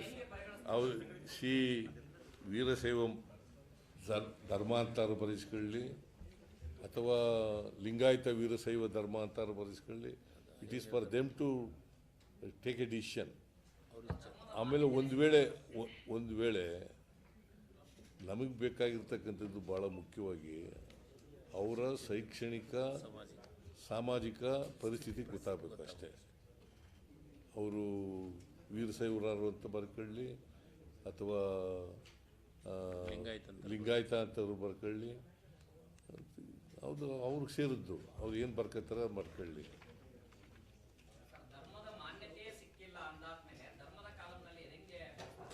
ಧರ್ಮದ ಮಾನ್ಯತೆ ನಾವು ಧರ್ಮ ತೀರ್ಮಾನ ಮಾಡೋಕ್ಕಲ್ಲ, ಇದು ಕಮಿಟಿ ಆಗಿರೋದು. ಶೈಕ್ಷಣಿಕ ಸಾಮಾಜಿಕ ಯಾವನೇ ನೀನು?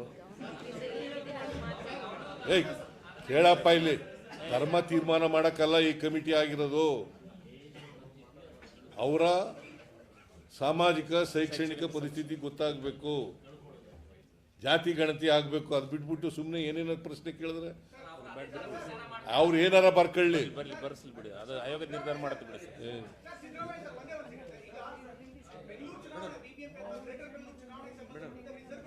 ಅದಕ್ಕೂ ಇದಕ್ಕೂ ಸಂಬಂಧ ಇಲ್ಲ ಬಿಡಪ್ಪ.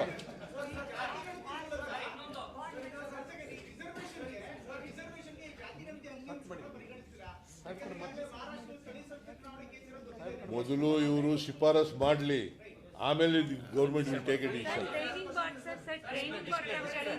ಸರ್ ಅದನ್ನು ಡಿಸ್ಪ್ಲೇ ಮಾಡು ಸರ್, ಡಿಸ್ಪ್ಲೇ ಮಾಡಿ ಅಂದ್ರೆ ಟೀಚರ್ ಸರ್, ಅದು ಡಿಸ್ಪ್ಲೇ ನೋಡಪ್ಪ. ಮಾಡ್ಲಿಕ್ಕೆ ಒಂದು 2 ಮಿನಿಟ್ಸ್ ಸರ್. ತಾವು ಪ್ರಶ್ನೆ ಕೇಳಬಹುದು ಸರ್, ಅದು ಉತ್ತರ ಹೇಳಿ ಅಲ್ಲೇ ಸರ್. ಇದರಲ್ಲಿ ಮಾತಾಡಬೇಕು, ಅಲ್ಲಿ ಉತ್ತರ ಹೇಳ್ತದೆ ಸರ್. ತಾವು ಪ್ರಶ್ನೆ ಕೇಳಿದ್ರೆ ಉತ್ತರ ಹೇಳ್ತದೆ. ಅದು ಟೀಚರ್ಸ್ ಟ್ರೈನಿಂಗ್ಗೋಸ್ಕರ ಮಾಡಿದ್ರಿ. ನಿಮ್ಮ ಹೆಸರು, ಜಾತಿ ಏನಾದರೂ ಒಂದು ಕೇಳಿ. ನಿಮ್ಮ ಜಾತಿ ಏನಪ್ಪ? ನಿಮ್ಮ ಜಾತಿ ಏನ್ರಿ? ಜಾತಿ ಏನು? ನಿಮ್ಮ ಜಾತಿ ಏನು?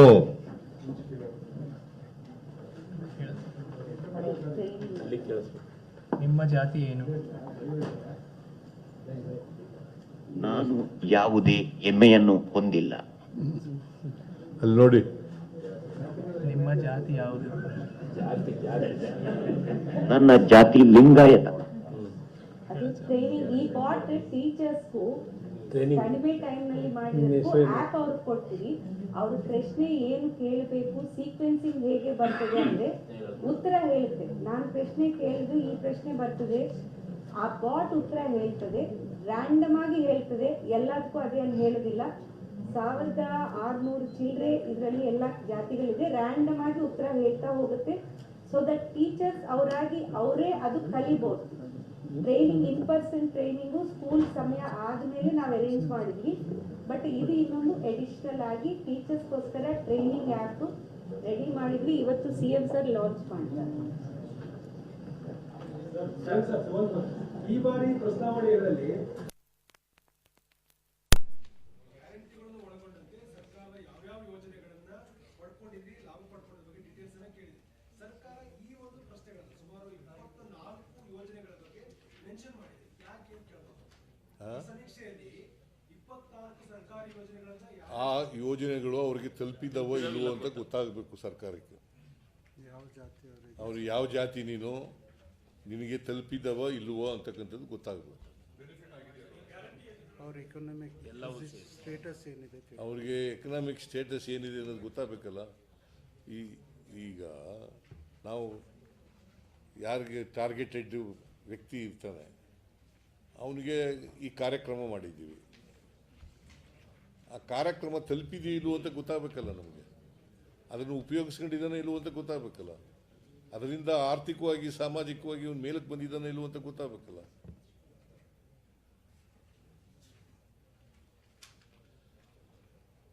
So my request to all the citizens of the state that don't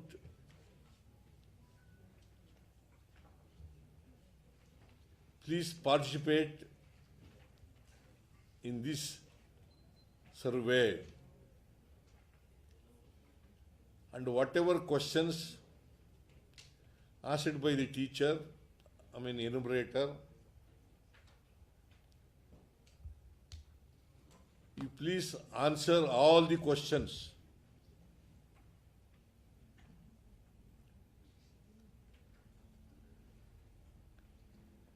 Before the enumerator comes, the Anganwadi Asha Karyakarta, they will come to your place. ಅರಿವೆ ಮೂಡಿಸ್ತಾರೆ. They will give a format. And they will give the format so that you can be prepared to answer the enumerator who asks questions to you.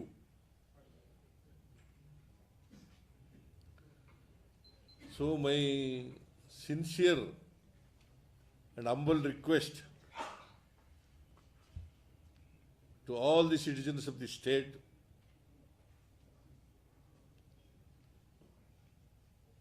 don't miss this opportunity.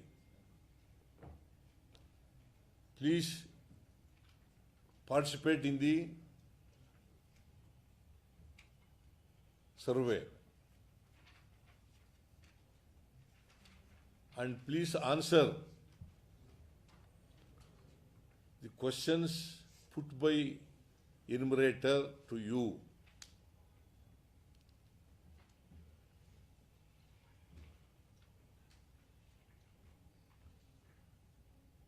ಆಮೇಲೆ complaint ಮಾಡೋದು ಮಾಡಬಾರದು. Exercise will start from November 22nd of September 22nd exercise will start. 22nd of September this month. It will start, survey will start. It will be go on till 7th of October. Ask him to change it. Enumeration blocks. Sir, enumeration blocks. 1,55,000 ಜನರದ್ದು ನಾವು geo tag ಮಾಡಿ location identify ಮಾಡಿದ್ದೀವಿ, ಅವೆಲ್ಲ screen ಮೇಲೆ ಬರ್ತವೆ. ಮೈಸೂರು ಜಿಲ್ಲೆದು ತೋರಿಸ್ತೀವಿ sir. Enumeration block ಯಾವ ಒಂದು ರೀತಿ ಮಾಡಿದ್ವಿ ಒಂದು ಜಿಲ್ಲೆ ಮೈಸೂರು ಜಿಲ್ಲೆ ತೋರ್ಸಮ್ಮ. ಒಂದು ಜಿಲ್ಲೆದೊಂದು ತೋರಿಸಿ. ಮೈಸೂರು ಜಿಲ್ಲೆ ಎನ್ಯುಮರೇಷನ್ ಬ್ಲಾಕ್ ಯಾವ ರೀತಿ ಮಾಡಿ, ಇದು ದೇಶದಲ್ಲೇ ಮೊದಲನೇ ಬಾರಿಯಾಗಿ ಮಾಡಿದ್ದೀವಿ ಸರ್ ಈ ಟೆಕ್ನಾಲಜಿ. ಸೊ ಯಾವ್ದಾದ್ರು ತಾಲೂಕು ಹೇಳಿ ಸರ್, ಅಥವಾ ಯಾವುದಾದ್ರೂ ಕಲರ್ ತಾವು ಐಡೆಂಟಿಫೈ ಮಾಡಿ. ನಂಜನಗೂಡು ತಾಲೂಕು.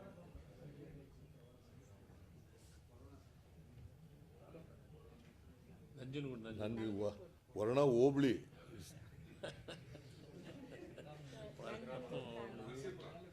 ಅದು ಬರ್ತದೆ ಸರ್.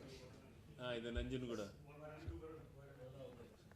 ವರ್ಣ ಹೋಬಳಿ. ವರ್ಣ ಹೋಗ್ಲಿ ಸರ್. ಅದ್ರ ನಾವು ಯಾವ್ದಾದ್ರು ಕಲರ್ ಸೆಲೆಕ್ಟ್ ಮಾಡಿದ್ರೆ ಸರ್ ಆ ಎನ್ಯುಮರೇಷನ್ ಬ್ಲಾಕ್ ನಲ್ಲಿ ಎಷ್ಟು ಮನೆ ಇದೆ ಅದು ತೋರಿಸ್ತದೆ. ನಮ್ಮನೆ ಹೇಳಮ್ಮ. ಯಾವ್ದಾದ್ರು ಒಂದು ಕಲರ್ ನಮ್ಮನೆ ಗೊತ್ತಿಲ್ಲ ಸರ್ ನಮ್ಗೆ. ವರ್ಣ ಹೋಬಳಿ ಸಿದ್ದರಾಮನ ಹುಂಡಿ. ಮೈಸೂರು ತಾಲೂಕು ಇದು ವರ್ಣ ಹೋಬಳಿ. ಮೈಸೂರು ತಾಲೂಕು ಸಿದ್ದರಾಮನ ಹುಂಡಿ.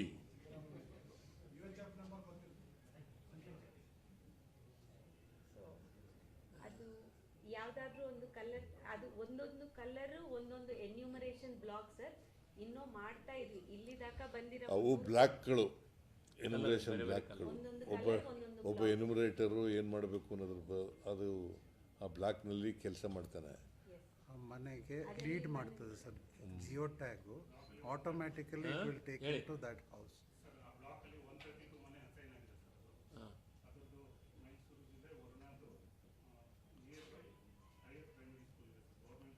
ಲೋಕಲ್ ಆ ಟೀಚರ್ ಗುರ್ತಿಸ್ಕೊಂಡು ಹೋಗಕ್ಕೂ ಅನುಕೂಲ ಆಗ್ಲಿಕ್ಕೂ ಪಕ್ಕದಲ್ಲಿರೋ ಗವರ್ಮೆಂಟ್ ಶಾಲೆ, ಪಂಚಾಯತಿ ಆಫೀಸ್, ವಿಲೇಜ್ ಅಕೌಂಟೆಂಟ್ ಆಫೀಸ್ ಪಕ್ಕದಲ್ಲಿ ಯಾವುದು ಗವರ್ಮೆಂಟ್ ಬಿಲ್ಡಿಂಗ್ ಇದೆ ಅದು ಲ್ಯಾಂಡ್ ಮಾರ್ಕ್ ಆಗಿ ತೋರಿಸ್ತೀವಿ. So that it is easier, ಟೀಚರ್ಗೂ ಗೊತ್ತಿಟ್ಕೊಂಡು ಹೋಗ್ಲಿಕ್ಕೂ ಅನುಕೂಲ ಆಗುತ್ತೆ. ಅದು ಗೂಗಲ್ ಮ್ಯಾಪ್ ತರ ನಮಗೂ ದಾರಿನೂ ತೋರಿಸುತ್ತೆ. ನಾನು ಈ ಮನೆಗೂ ಹೋಗ್ಬೇಕು ಅನ್ನೋ ಆ ಪಾಯಿಂಟ್ಸ್ ತೋರಿಸ್ತದೆ. ಆ ಮನೆ ಪಾಯಿಂಟ್ ಸೆಲೆಕ್ಟ್ ಮಾಡಿದ್ರೆ ಯಾವ ರೀತಿ ಹೋಗ್ಬೇಕನ್ನೋ ಗೂಗಲ್ ಮ್ಯಾಪ್ ತರ ದಾರಿನೂ ತೋರಿಸುತ್ತೆ. ಹೌದು, ಲೊಕೇಶನ್.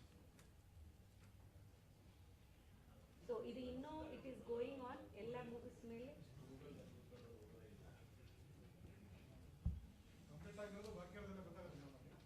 ಎಲ್ಲ ಗೊತ್ತಾಗುತ್ತೆ. ಪ್ರತಿ ಒಂದು ಮನೆ UHID ಸೆಲೆಕ್ಟ್ ಆಗಿ ರೇಷನ್ ಕಾರ್ಡ್ ಹಾಕಿ ಅಥವಾ ಆಧಾರ್ ಕಾರ್ಡ್ ಹಾಕಿ ಸೆಲೆಕ್ಟ್ ಮಾಡಿ ನಮಗೂ ಇಮಿಡಿಯೇಟ್ಲಿ ಬಂದಾಗುತ್ತೆ ಯಾವ ಮನೆ ಆಗಿದೆಯಾ ಇಲ್ವಾ.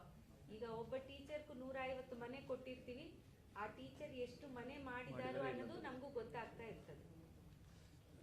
ಒಬ್ಬ ಟೀಚರ್ಗೆ 120ರಿಂದ 150 ಮನೆ ಕೊಟ್ಟಿರ್ತೀವಿ. ಅಕಸ್ಮಾತ್ ಅವರು 50 ಮಾಡಿದ್ರು 60 ಮಾಡಿದ್ರು ಅಂದ್ರೆ ನಮಗೆ ಗೊತ್ತಾಗುತ್ತೆ. ನೀವು 60 ಮಾಡಿದ್ರೆ ಗೊತ್ತಾಗುತ್ತೆ. ಅಂಡ್ ಇನ್ನೊಂದು ಏನು ಎಡಿಷನ್ ಅಂದ್ರೆ, ಯಾವುದೋ ಕಾರಣಕ್ಕೂ ಒಂದು ಮನೆ ಬಿಟ್ಟು ಹೋಗಿದ್ರು ಆ ಮನೆ ಸೇರಿಸ್ಕೊಂಡು ಟೀಚರ್ ಮಾಡ್ಬೋದು. ನಂಬರ್ ಇರೋಂಥ ಮನೆಗಳಿಗೆ ಮಾತ್ರ ಮಾಡಿ ಅನ್ನೋ ರಿಸ್ಟ್ರಿಕ್ಷನ್ ಇಲ್ಲ. ಪಕ್ಕದ ಮನೆ ಇದೆ, ಅದಕ್ಕೆ UHID ನಂಬರ್ ಇಲ್ಲ ಅಂದ್ರೂ ಸಹಿತ ಟೀಚರ್ ಅದು ಕವರ್ ಮಾಡ್ಬೋದು. ಅದಕ್ಕೂ ಸಹಿತ 100 ರೂಪಾಯಿ ಮನೆದಂತೆ ಅವ್ರಿಗೂ ದುಡ್ಡು ಕೊಡ್ತೀವಿ.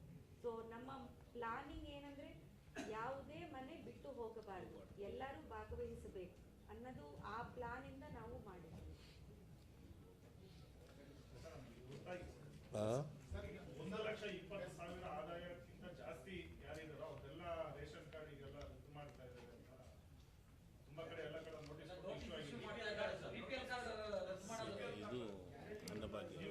ನೋಡಪ್ಪ ಕೇಳಿಲಿ. Eligible should not be missed. ಗೊತ್ತಾಯ್ತಾ? Central government only eligible, ineligible, only ಅನರ್ಹ.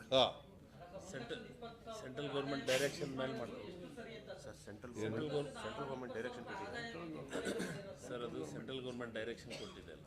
ಗೌರ್ಮೆಂಟ್ ಆಫ್ ಇಂಡಿಯಾ ಮಾಡಿರೋದು, ನಾವು ಮಾಡಿರೋದಿಲ್ಲ. ನಾವು ಮಾಡಿದ್ದಲ್ಲ ಅದು ಕರ್ನಾಟಕ.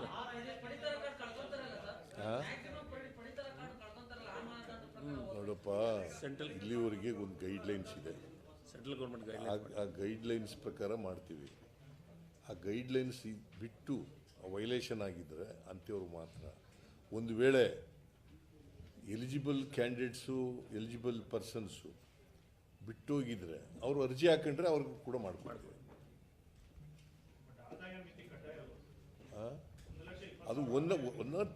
ಅದು ಒಂದು ಅಷ್ಟೇ, ಅದೊಂದು ಪಾರ್ಟ್, ಅದು ಒಂದು.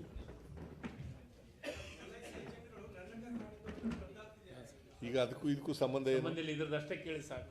ಇದಕ್ಕೆ ನೋಡಿ, ಇದಕ್ಕೆ ಡೋಂಟ್ ಡಿವಿಯೇಟ್. ಕೇಳಪ್ಪ, ಇದು ನೀವು ಇದಕ್ಕೂ ಬಿಟ್ಟು ಡೈಲ್ಯೂಟ್ ಆಗ್ಬಿಡ್ತದೆ. ಆಮೇಲೆ ಅದನ್ನ ಆಮೇಲೆ ಇನ್ನೊಂದು ಸಾರಿ ಕೇಳಿ.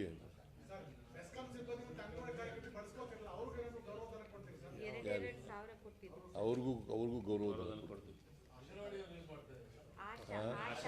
ಆಶಾ ಕಾರ್ಯಕರ್ತರಿಗೂ ಕೊಡ್ತೀವಿ, ಅವ್ರಿಗೂ ಗೌರವಧನ ಕೊಡ್ತೀವಿ, ಟೀಚರ್ಗಳಿಗೂ ಕೂಡ ಕೊಡ್ತೀವಿ.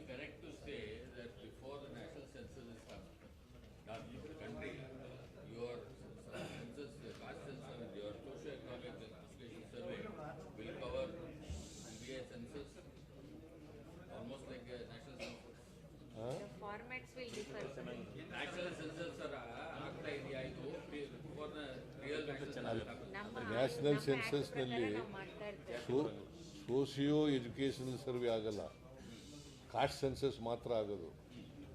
ಇದು caste census plus socio educational census ಕೂಡ ಆಗುತ್ತೆ.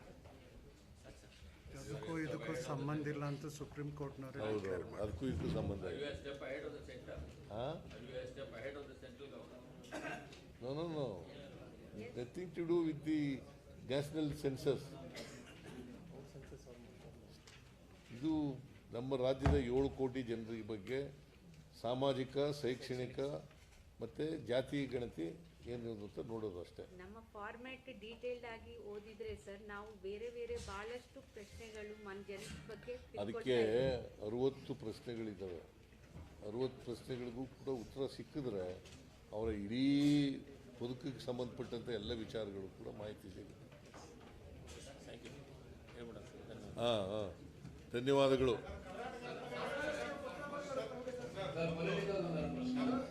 ಕ್ವಶನ್ ಕೇಳ್ತಾರೆ,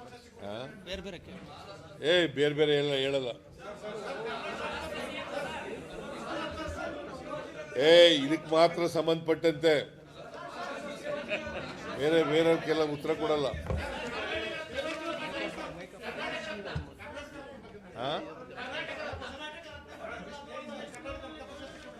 ಯಾವುದು?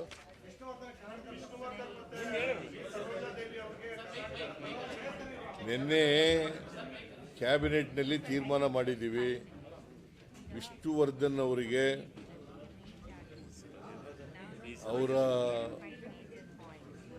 ಅವರಿಗೆ ಕರ್ನಾಟಕ ರತ್ನ ಕೊಡಬೇಕು ಅಂತ ತೀರ್ಮಾನ ಮಾಡಿದ್ದೀವಿ.